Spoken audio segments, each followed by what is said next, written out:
આજે આપણે જઈશું અમદાવાદથી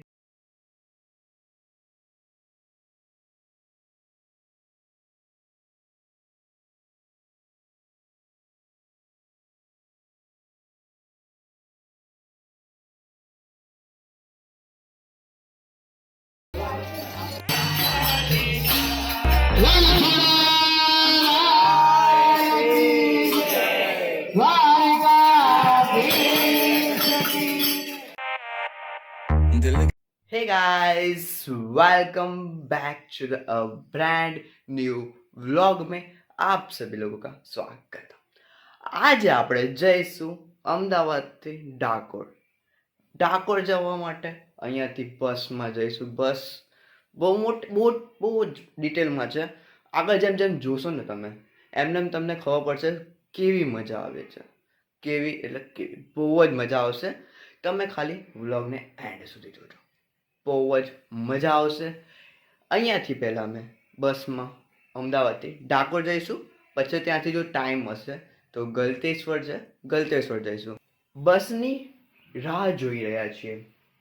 8 વાગે બસ આવવાની હતી।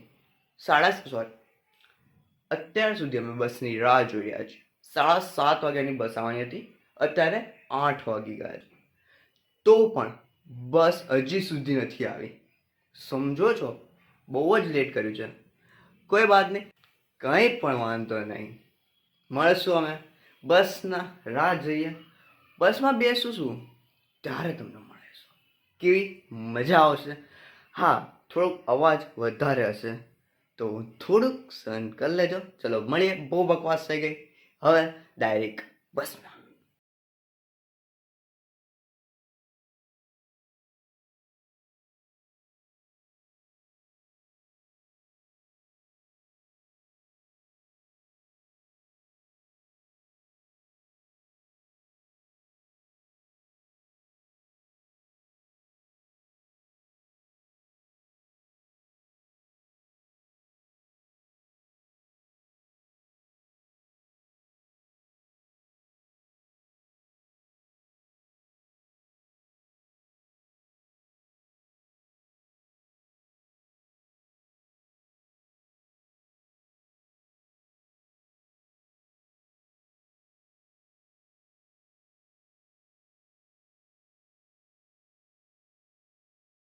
દ્વારકા પૂનમ દર ભરવા જતા હતા અને જમણા હાથમાં તુલસી લઈને જતા હતા। ભગવાનને તુલસી બહુ વાલી હતી। એમ કરતા કરતા 70 વર્ષની ઉંમર થઈ ગઈ બોડાણા ભગતની। 70 વર્ષે બોડાણા ભગતે એને દર્શન દીધા, પરસો આપ્યો અને બોડાણા ભગતને કીધું માગ બોડાણા, તારી ઉપર હું પસંદ થયો છું। એટલે બોડાણા ભગતે એને કીધું કે ભગવાન તમારી પાસે મારે માગવું હું, માગીને હું માગું? ત્યારે બોડાણા ભગતે હું માગું ખરો પણ તમે વસન આપો તો માગું। એટલે બોડાણા ભગત ને વસન આપ્યું હતું ભગવાને કે તું માગી હું આપું। એટલે બોડાણા ભગતે એવું કીધું કે હવે તમે મને, મારું શરીર કામ નથી કરતું, મારું શરીરમાં ઉંમર થઈ ગઈ છે એટલે કામ નથી કરતું, એટલે તમે બોડાણા ભગત આવતી પૂનમે આવજો વેલ લઈને, એટલે હું તમારી સાથે આવીશ ને વેલમાં બેસી। બોડાણા ભગત ને વસન આપ્યું ને કે હું આવતી પૂનમે આવીશ, એટલે બીજી પૂનમ આવે છે, બોડાણા ભગત વેલ લઈને આવે છે અને વેલમાં બેસીને આવે છે। એનીથી વેલ ચાલતી નહોતી બોડાણા ભગતની, ભગવાન પોતે વેલ આપવા બેઠા અને અહીંયા ઉમરેઠ આવીને વિસામો કર્યો, અહીંયા પ્રસાદ લીધો, ત્યારના અહીંયા પગલા પૂંજાય છે। એ માધ્યમ છે, અહીંયા પગલા છે, એક ડાળ મીઠી છે અને આખો લીમડો છે, એમાં ભગવાને એક ડાળું પકડ્યું, અહીંથી ડાકોર જવા વેલ ઉપડીને એટલે ભગવાને એક ડાળું પકડ્યું, એટલે એ ડાળું પકડ્યું ને આખો લીમડો કડવો અને એ ડાળું પકડ્યું ને એ ડાળ મીઠી છે, અત્યારે હાલમાં મોજૂદ છે। અહીંયા મીઠો લીમડો બતાવી દો અને મીઠો લીમડો આવી રહ્યો। આ ડાળ છે આખી, આ બાંધેલી છે ને, જ્યાં બાંધી ને રજાથી એ મીઠો લીમડો છે। આખા લીમડામાં એ જ છે ખાલી મીઠો। જા બતાવે એક ડાળ કે પત્તા હતા અંદર હોતે છે। આ પત્તા કડવા ન હોય, બીજા બધા ના જેમ મીઠા હોય, મીઠા। હાલો તો હવે અહીંયા ડાયરેક્ટ ડાકોર જવાનું. હવે ગલતેશ્વર અહીંયાથી ગલતેશ્વર જવાનું, પછી ડાકોર જવાનું. હાલો તો હવે ડાયરેક્ટ ગલતેશ્વર મળીએ. બસમાં બેસી જઈએ બધા પાછા. આ રસ્તો છે જે મીઠા લીમડાની મહિમા છે ને, અહીંયાથી છે. આ એરિયો બોર્ડ છે ડાકોરથી ઉમરેઠથી ડાકોર જતા એનો મહિમા છે. અહીંયા આયરો ગેટ રહ્યો, હા આયરો રણછોડરાયના પગલા. અને મીઠા લીમડાનો મહિમા અહીંયા જ છે, જે હમણાં બધું તમે સાંભળ્યું ને એ બધું અહીંયાનું જ હતું. ચલો હવે ડાયરેક્ટ ગલતેશ્વર મળીએ. तो गाइस हम गलतेश्वर पहुंच गए थे हरखावे. गलतेश्वर पहुंच गए थे. बैठा છીએ અહીંયા ગાર્ડનમાં અત્યારે બધા પાછળ ગાર્ડનમાં બેઠા છીએ. આ બધું મંદિર છે પાછળ, દેખાતું ન હોય હવે દેખાય. ગલતેશ્વર મહાદેવનું મંદિર છે અને હું રામાપીરનું મંદિર છે પાછળ. રામાપીરનું મંદિર છે અને બહુ બધા આ બધું નાવાનું. ગલતેશ્વર નદી છે, મહી નદી, મહીસાગર નદી છે. અમે બેઠા છીએ હવે અહીંયા. બધા અડધા નાવા ગયા છે અને અડધા એમને બેઠા છે, સૂતા છે, આરામ કરીએ. હું બેઠા અમે બગીચામાં બેઠા છે. હા અને બગીચામાં ભોજન ભોજન કર્યા. હા ભોજન કર્યું છે મસ્ત એવું જમી લીધું. હવે બેઠા, હવે આરામ કરીએ છીએ. અહીંયાથી હવે જાશું ડાકોર. ડાકોર રહીશું 2 દિવસ. હવે કેમ ડાકોર જઈએ છીએ કેમ એ આપણે પછીનો આગળ વાત કરીશું કે કેમ શું કામ આપણે ડાકોર જઈએ છીએ, કેમ અચાનક આવું ગોઠવ્યું. આનો ઘૂંઘટ પહેલાં હું થયું પેલા કે દૂધ નાખ્યું હતું.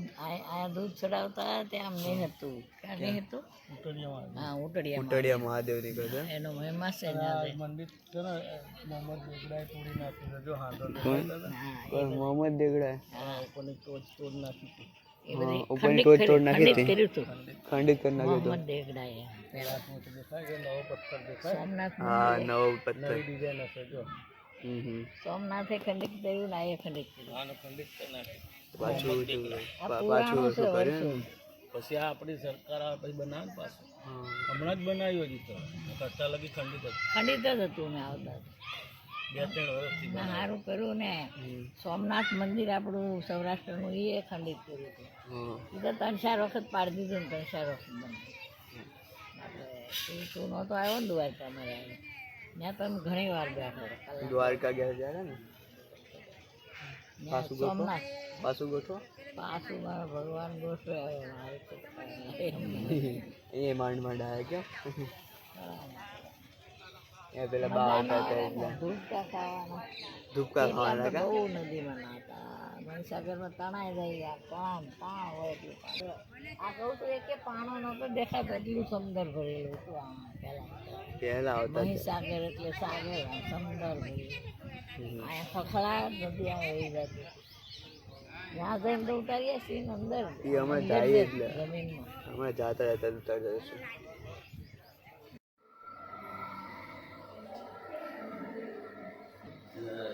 જય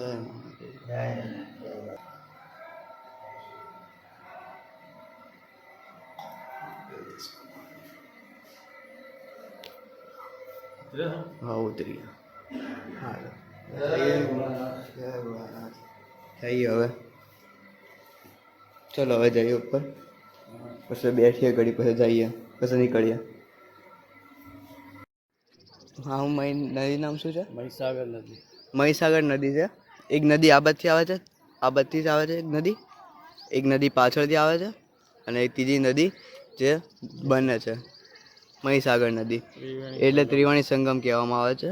અહીંયા નાવાનું નાવે બહુ બધા પાછળ બતાવીશ ને ત્યારે ત્યાં બતાવતો જઈશ. ત્યાં બધા બહુ જ નાતા હોય, ડોમ નાખીને બેઠા છે. અહીંયાથી ઝૂમ થાય તો બતાવી શકું તો જોઈ લો એક વાર. અહીંયા બધા ડોમ્સ છે ને લીલા કલરના, ત્યાં બધા નાય ને બધું એવું કરે. અને બગીચો છે, બગીચામાં બધા બેસશે. પાછળની સાઈડ બગીચો છે, અહીંયા આગળ બગીચો છે. બસ આ મંદિર છે. મંદિર બહુ જ મસ્ત છે. અંદરથી મહાદેવ જોયા જ હવે હમણાં મેં બતાવી દીધા તમને છેક ટોચ સુધી. મહાદેવનું મંદિર, ગલતેશ્વર મહાદેવનું. ચાલો હવે મળીએ ડાકોર સીધા. હવે ડાયરેક્ટ વાડી ઉપર મળીએ.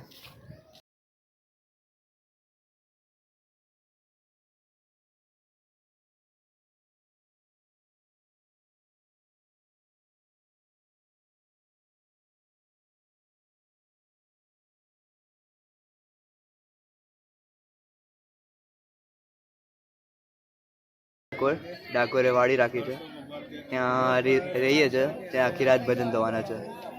તો ભજન થશે. અત્યારે અમે ડાકોરના દર્શન કરી દીધા છે, ડાકોર રણછોડરાયના દર્શન કરી દીધા છે. અત્યારે ગોમતી ઘાટે બેઠો છો, બતાવું. અને બધા બોલાવે છે હવે કે હવે કરો એમ, શૂટિંગ કરવાનું છે. ત્યાં જઈને શૂટિંગ કરીએ. ચલો, ત્યાં ડાયરેક્ટ મળ્યું.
अपने अपने गुरु महाराज की, अपने अपने इष्ट देव की जय।